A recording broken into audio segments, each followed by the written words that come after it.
first of all, we have here the Justice card. And I feel like this is not so much about, court cases, legal battles, or anything like that. I feel like it deals more with the way that you believe in justice, okay? I've worked really hard and I deserve this. The other person is cutting corners. They don't deserve a promotion. They don't deserve a pay increase. They don't really deserve, all the good things that are coming their way. So many of you, despite everything that you've been through, despite everything that I mentioned before, this sense of like, I'm a really good person. Why are bad things happening to me? Or why am I not getting recognized for the work that I do, for my skills, for my assets, for everything that I bring to the table? I feel like there is a sense here that they're gently reminding you that you're seeing things from your own perspective. You don't know where the other person has been. So for you to say, or for one person to say, that person, they slack off and they don't really deserve it. I feel like maybe they deserve a little bit of leeway. So maybe they need this pay increase, this promotion, a lot more than you do. Maybe they have other things in their lives that are kind of like spiraling out of control. So they really need this one boost of self-esteem. Otherwise, their house of cards would crash. So I feel like it's really important for you guys to hang on, first of all, to these high moral ideals. But at the same time, do not be the person that makes these judgment about who is worth it and who is not. And especially do not turn this judgment, this criticism onto yourself, where you feel like, am I really worthy? Am I really deserving? Because I feel like there is a big element here about you feeling that way, feeling like very exposed and very vulnerable, uncomfortable in your own skin, getting yourself into something that you're not emotionally or mentally prepared for, and then doubting your capabilities, doubting your skills. Am I going to float or am I going to sink? Am I going to be able to make it, or are other people going to laugh and mock and ridicule me? Okay, so this energy here, I feel that, the fourth house, like I mentioned, is a very psychic house, and it deals heavily with, things that we hide from other people, things that make us really uncomfortable. And I feel for many of you, this is being in the limelight, being in the public eye. When you talk, a lot of people are going to be paying attention, being televised, being taken, having people taking pictures of you, and getting a lot of fame and recognition. And when it's in the reverse position, there's a sense about you where you are very, very private about your personal life. You don't want to, take on that Leo quality where you are hogging the stage or you are revealing too much about yourself. So I feel like there is a major fine line here about you guys coming in this month where you have to be, where you find yourself in this position where you really have to, hype up your skills. You have to really sell yourself, and you don't really know how, because your life is all about modesty. It's all about, believing that good things will come to good people. But sometimes we need to give ourselves credit when credit is due. Okay. So if you meet somebody new and you want to impress them, you want to land that job, you want to get that loan, you want to get that grant, get that funding, you need to hype up your skills and your assets. You need to stop being bashful. You need to hype up, the adversity. Where have I been? What, situations have I had to overcome to get myself where I am right now? And how much determination I have because I've overcome so much adversity in my life. So do not shy away from everything that made you who you are. Do not shy away from disclosing your past, because in the process of disclosing your past, even if something is might have been very painful, I feel like it's a very healing process, and it will allow you some insight, some wisdom into why things had to happen the way that they happened, They happen because you needed to have that sense of adversity at that age so that it can shape you to be who you are today. So I honestly feel like, this is a month where if you don't believe in magic, if you don't believe in, everything happens for a reason, you're going to come out of this month, and especially at the end of the Mercury retrograde cycle, December 23rd, you're going to come out of it thinking, I'm still alive and life is great and, everything is magical. And so I feel like there is a fairy tale ambience that is happening through this entire Mercury retrograde cycle. You're going to come out of it with all the fog lifted, questions that were unanswered, things that were very unclear, people deceiving you, things that you might have felt like there's something up, but I can't really put my finger on it. All of that is going to clear up, and you're going to know exactly what happened and where you stand with people. So we're coming, out of this Mercury retrograde cycle with a lot more clarity, with a lot more, I want to say, insight into other people. Why did this person say it like this? Why did this other person not say anything? Who are my allies? Who's there for you? Who's telling the truth? Who has who is supporting me and who's really, working against me? Who do I need to leave behind? And who is really showing their true colors? So I definitely feel that, you are a really, really good judge of character. You do give people the benefit of the doubt, but I know that many of you are very good observers. You pick up nuances in social interactions. You pick up nonverbal cues from people when you interact with them. And you always have really strong intuition about people because you have an eye for detail. But a lot of the times, the self-doubt, I could be wrong. I saw this, but I could be wrong. Or I felt this, but I could be wrong. Listen to your intuition, because I feel like it's never failed you in the past. It's helped you survive some very perilous situations in the past. It helped you navigate things. It helped you find things when you needed resources, but resources were not available. Okay. So moving forward, I'm going to talk about a few more things. I apologize for the noise in the background. First of all, this is a card about self-employment here. So for those of you who are thinking about changing a career path, or, at least segueing into a career path where you can expand your business, be a business owner, start a home-based business, or even start collecting clients. So in order to start your own business, recruiting people, getting, even funding for some type of a home-based business, or to start up something. Startup comes to mind. So I feel like it could be technology.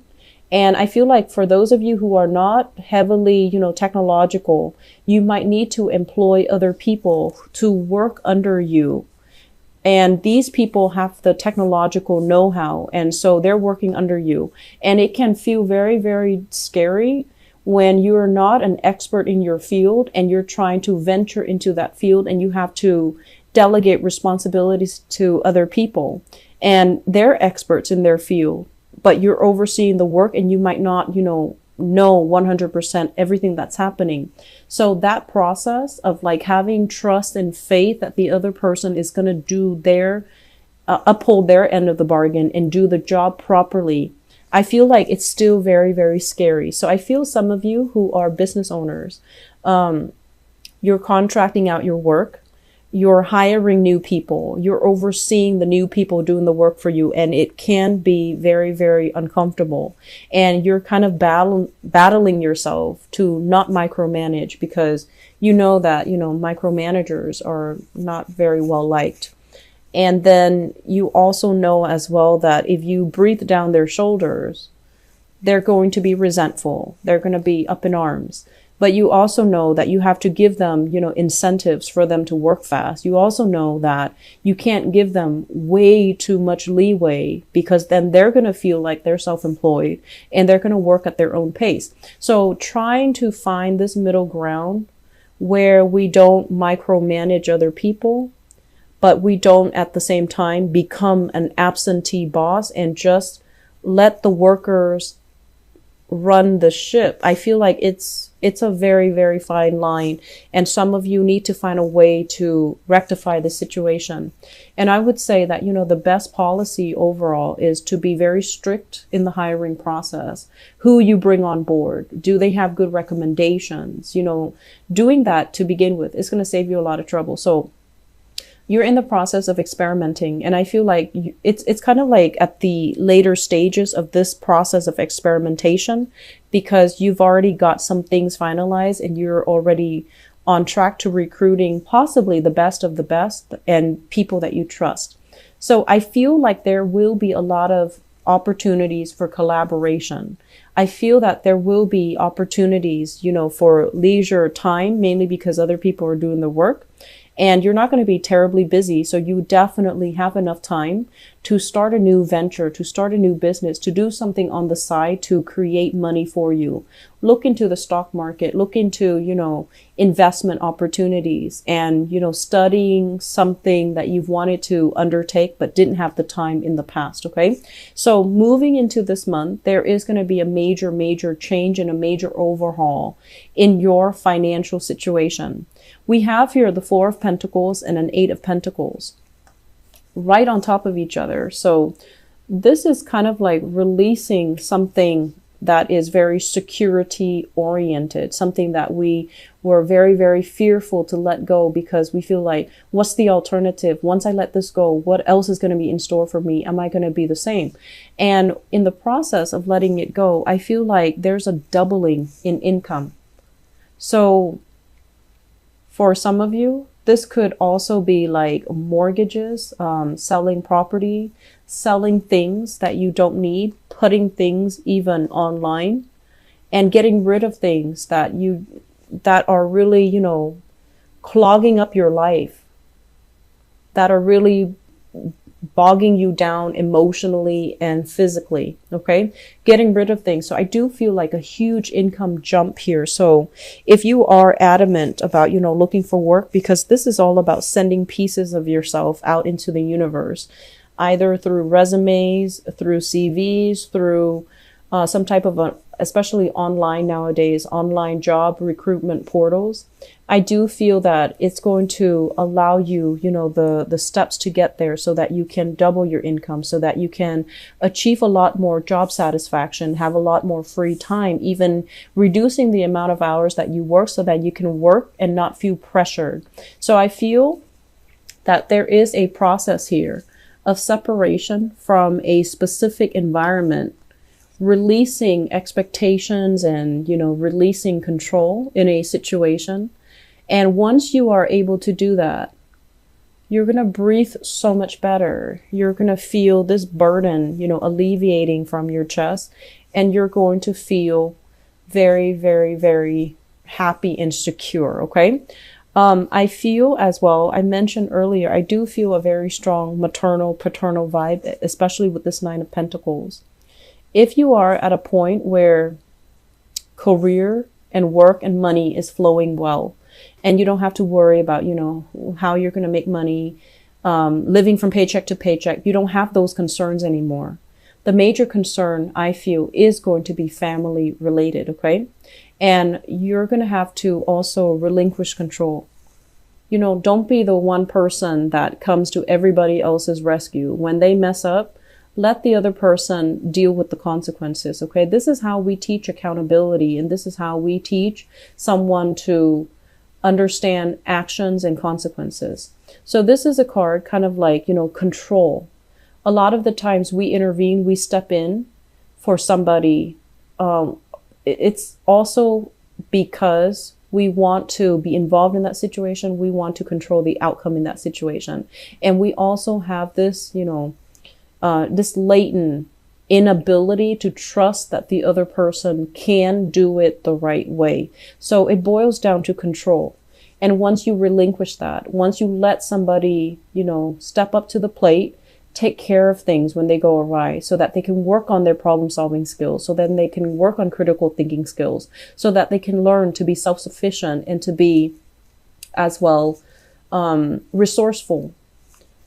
it's going to alleviate a lot of burdens for you. So if you've been kind of like that mother hen, if you've been constantly monitoring and taking care of everything, this is the month for you to delegate. This is the month for you to sit down and really think about where you're giving your energy away. Because in the process of delegating, in the process of trusting that I'm over here and the other person is in the office working, are they really working? I feel like they're working. You can trust that they're working. And so relinquishing control and allowing the other person to step up and take care of things. I feel like it's a major, it's difficult. And I feel like for some of you, it can bring about a lot of anxiety because you want things done a certain way. And I'm also feeling as well, it's almost like this Aquarian energy, this need to control and this need to have things a very, very, very specific way for no other reason than just because you want it a specific way. And so we have to let go of those irrational methods of behaving. Okay, so we have to let go of these things and we have to aim for this sense of balance, this sense of harmony as well. That if we trust the other person, if we give them room and space to breathe and to thrive, that they're also going to breathe and thrive. And that pretty much, sums up the first 6 cards here. The second part of this equation here is, it seems to me like in love relationship, there are options on the table. Okay, so we have here the Lovers in the reverse. And the Lovers in the reverse is usually a situation where there are too many people interfering in a love relationship. So you have here a fire sign, Sagittarius, Aries, or Leo. And I feel for some of you, this is somebody not approving of your relationship. And they're not disapproving of your relationship for no other reason than because they don't like the relationship. So it can be irrational. And then we have another person. This is a water sign, a Pisces, a Cancer, or a Scorpio. And I feel like for some of you, this is somebody in your life that is trying to move on. They're trying to exit the picture.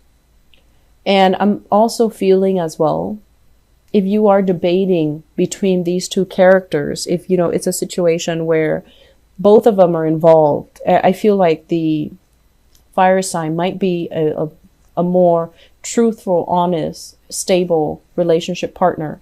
I'm going to go into your love reading in a little bit, but I feel like this reading is very, very loaded. Okay. It's loaded with messages. And I feel like it's very, it's forcing you to really think about, some of the things that you have grown up believing about yourself. Are you lovable? Are you worthy of all these good things that are coming to you? And I also feel as well, it's forcing you to re-examine some things in terms of, you've had to deal with a lot of difficulties at a young age compared to your siblings, compared to your peers, like I mentioned.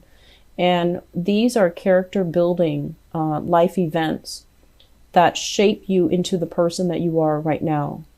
And so if there are grudges, with siblings, with family members, if you're holding grudges, you need to let them go. You need to release them, because these people form kind of like a soul contract.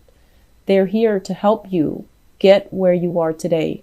They've had to make sacrifices, great sacrifices. And I also feel that they've had to make sacrifices in terms of not being in your good graces. Like they've had to do things that even now you might not like them, you might not speak to them, but they have a soul contract with you to get you where you need to be. And so in the process of fulfilling their soul contract, they might have falling outs with you and you both might not be talking. You're at a point where you're really, really happy. You're on top of the world. You're elated, and financially you're very secure. And they're at a point where their health is diminishing. If you have these relationships, you need to reconcile, okay? because they're there to teach you some things. And I feel like in our human forms, we don't always make the best decisions, and we don't always heed our higher intuition. But I feel like there's something more at stake here.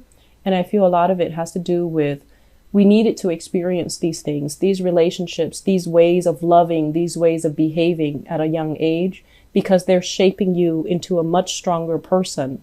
If you didn't experience the adversity, you might be at this point taking everything for granted, coasting through life, and, at the end of your life, having an easy life, but then not having that strength of character that comes with, living a life of adversity. I hope that makes sense for you, Virgos.